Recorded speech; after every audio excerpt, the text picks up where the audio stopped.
Good evening, fifth graders. Tonight we're multiplying mixed numbers. Before we get going here, there's a skill that you need to have when you're multiplying mixed numbers. Let's take a look here. We're going to write the mixed number as an improper fraction. This is basically review everything we've been doing, but this will help us on multiplying mixed numbers. Let's take a look here. We have 3 times 1 plus 2 gives me 5 over 3. Change the color here. 10 times 8 is 80 plus 7 is 87 over 10. 6 times 7 is 42. 42 plus 4 gives me 46 over 7. 3 times 8 is 24 plus 5 is 29 over 8. 3 times 9 is 27 plus 7 gives me 34 over 9. 5 times 5 is 25 plus 4 is 29 over 5. If this page right here is simple for you, all we're doing is we're multiplying, right? We're multiplying here, we're adding here, keeping the same denominator. Multiplying, then adding, multiplying, then adding. I want you to memory bank this page because if you can do this concept, you can multiply mixed numbers. This is what I mean by that. Let's say we have this problem, 3 and 5/8 times 8 and 7/10. Some of you are going to want to do this mentally, and I'm going to show you what not to do first, okay? And this is very, very important because some of you love doing things mentally, which is excellent, but sometimes it can get you into some trouble, okay? This is what I mean by that. Some of you will take the 3 and the 8 right away, get yourself a 24, right? And then you're going to take 5/8 times 7/10. Okay, you're going to cross reduce because you've been working on that. So this becomes divide by 5, divide by 5. You're going to multiply across, get 7/16. Okay, some of you are going to want to do that. The reason why I did that is we're going to keep this off to the side. I'm going to show you the correct way to do it, and let's see how far off we are from 24 and 7/16. This is what you have to do when you are multiplying mixed numbers. You have to change each one of these mixed numbers into an improper fraction first. So let's take 3 and 5/8. That is an improper fraction. We're going 3 times 8, which is 24, plus 5. We're going to get 29 over an 8. Then we're going to multiply. We go here, 80 plus 7. We're going to get 87 over a 10. Look at the size of these numbers, kids. They are huge, but let's keep watching here. Can we cross reduce? Can we cross reduce the 8 and the 87? We can't. 29 and 10, we can't. So that leads us to this problem. We have an 80 as my denominator. Then we have to multiply 29 times 87. You're going to need a lot of scratch paper tomorrow in class. 9 times 7, we have 63. 2 times 7 is 14, plus 6 is 200. Erase this top number.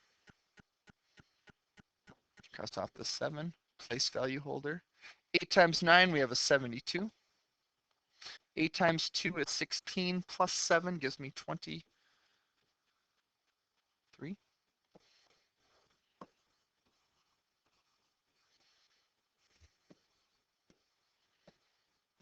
2,523 is my numerator.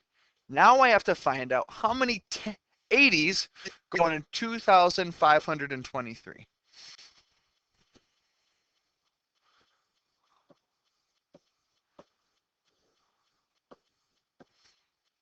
Eight goes into 2, 0 times. Remember we worked on long division in the beginning of the year? This is why. 80 goes into 25, 0 times. How many times can 80 go into 258? 80 times 3 gives me 240, right, kids? That's how close we're going to get.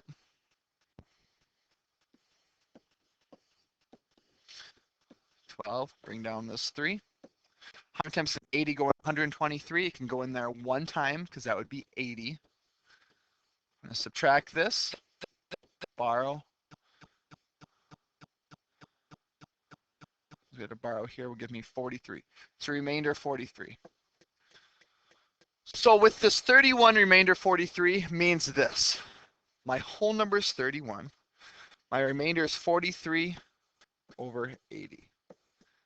This is the correct answer. Do you see how 31 and 43 over 80 is larger than 24 and 7/16? This is incorrect. Another thing should just help you memory bank this on how to do this.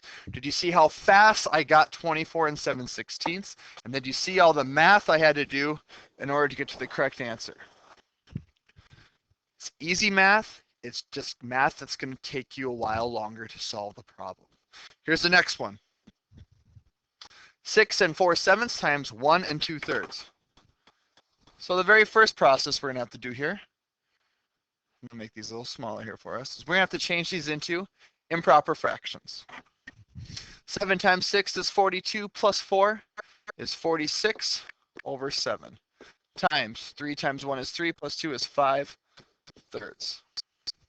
Luckily, it's not going to be as large of a number this time. Can we cross reduce the 46 and the 3? Divisibility rule of 3 is whenever I add these numbers up, 3 can go into it. 4 plus 6 is 10. 3 can't go into 10. 7 and 5, we can't make it any smaller, so then we have to multiply across. 7 times 3 is 21. 46 times 5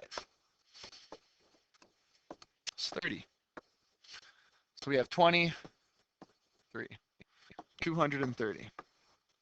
Now, I don't want you to leave this as a huge improper fraction. Now we have to see how many 21s can go into 230. So you're going to divide, like we did on the last problem. How many times can 21, I'm going to change colors here, go into 2? 0 times. Subtract. I have a 2, bringing down the 3. How many times can 21 go into 23? 1 time. Bring down the 0. How many times can 21 go into 20? 0 times. Subtract. 20 is my remainder. This is what this means, kids. 10 is my whole number. 20 is my remainder. 21 is still my denominator. 10 and 20 over 21 is your answer. That's another one.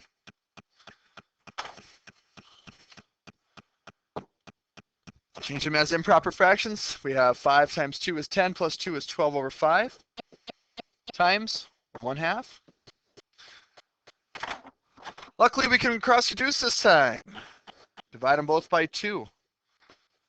5 and 1 we can't, so 6 times 1 is 6. 5 times 1 is 5. How many 5s go into 6? 1 and 1/5. We did not have to do all of the math on this one, the long division. We could do the long division, but we didn't have to because it was easier. We could tell exactly how many 5s went into 6. There's another one.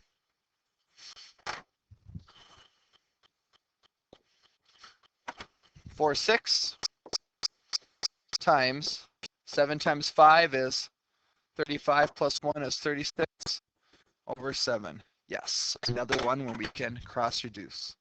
6 and 36. I could draw a line around 4 and 7, but it's not necessary because I know 4 and 7 don't go into each other. Okay, that's not supposed to be -7. Okay. 6 divided by 6 is 1. 36 divided by 6 is 6. 4 times 6 is 24. 1 times 7 is 7. How many 7s go into 24? Exactly 3, because I know 3 times 7 is 21. What's left over? 3 7s. This video is very important to know that when you're multiplying mixed numbers, you have to change them to improper fractions. Then, of course, check to see if you can cross reduce. If you can't, you are going to end up with either a large numerator or denominator, and then you are going to have to do some long division. Okay? Overall, it's an easy concept, but please follow the steps. I look forward to working with you in class tomorrow on these concepts. They'll be fun. Good luck, kids.